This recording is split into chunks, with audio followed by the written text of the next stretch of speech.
দুপুর বন্ধুরা, আজকে আমি তৈরি করব একটি মুখরোচক খাবার। দেখো, তার জন্য আমি এইটাকে আমরা থোর বা ভাড়ালি যে যেটাই বলো, আমি এইভাবে ভালো করে কুচিয়ে ছোট ছোট করে কেটে কিছুক্ষণ জলে ভিজিয়ে রেখেছিলাম। আমি এটা বাটা করব, এই ভাড়ালিটা বাটা করব। তোমরা পুরো রেসিপিটা দেখতে থাকো কিভাবে আমি এই ভাড়ালি বাটা বা থোর বাটা করি। চলো তাহলে রেসিপিটা শুরু করা যাক, আর তোমরা আমার পাশে থেকো। শুকনো খোলায় ভাড়ালিটা বাটবো, তার জন্য শুকনো খোলায় 3টে শুকনো লঙ্কা প্রথমে আমি একটু ভেজে নেব।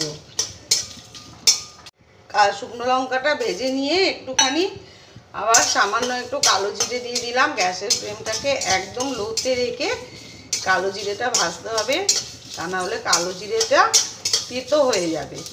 দেখো আমার ভাজা হয়ে গেছে, এবার আমি এটাকে তুলে নিচ্ছি। কড়াইতে আমি একটু সর্ষের তেল দিয়ে দিলাম, আর কয়েকটা রসুনের কোয়া, আর একটা ছোট সাইজের পেঁয়াজ, আর 2টো কাঁচা লঙ্কা আমি একটু তেলের মধ্যে ভেজে নেব। পেঁয়াজ আর রসুনটা একটু ভেজে নিয়েছি, এবার এই কেটে রাখা এই থোরটা দিয়ে দিলাম। থোরটাকেও একটু সামান্য একটু নেড়ে নেব তেলের সাথে। সামান্য একটু নুন দিয়ে দেব, আর একটু হলুদ দিয়ে দেব, দিয়ে একসাথে একটু ভেজে নেব। স্বাদ মতো নুন আর হলুদ দিয়ে দিলাম। এবার ভালো করে একটু আমি ভেজে নেব এই থোরটাকে। একটু ভেজে নিলাম, এবার এটাকে ঠান্ডা হতে দেব। তারপর আমি এটা মিক্সিতে বা শিলে যাতেই হোক একটু বেটে নেব।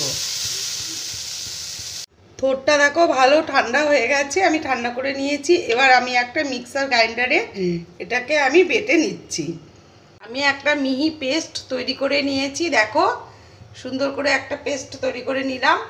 এবার কড়াইতে সর্ষের তেল দিয়ে দিয়েছি, তেলটা গরম হয়ে গেছে। এবার আমি পেস্টটাকে দিয়ে দেব, দিয়ে তেলের মধ্যে একটু ভালো করে আমি শুকনো শুকনো করে নেড়ে নেব। গ্যাসের ফ্লেমটাকে একদম লোতে রেখে আমার নাড়তে হবে। আর একটু স্বাদ মতো চিনি দিয়ে দিলাম। এবার ভালো করে আমি এটাকে শুকনো করে নেড়ে নেব।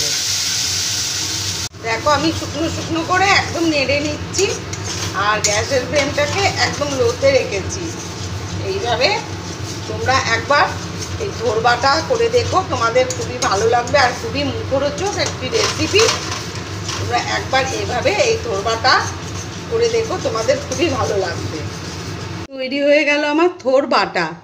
রেসিপিটা তোমাদের কেমন লাগলো জানাবে, আর রেসিপিটা ভালো লেগে থাকলে লাইক কমেন্ট ও শেয়ার করে দিও, আর সাবস্ক্রাইব করে দিও ইউটিউব চ্যানেলটিকে। আমরা তো থোর অনেক রকম করেই খাই, কিন্তু এইভাবে থোর বাটা একবার করে দেখো, তোমাদের খুবই ভালো লাগবে। খুবই মুখরোচক একটি রেসিপি।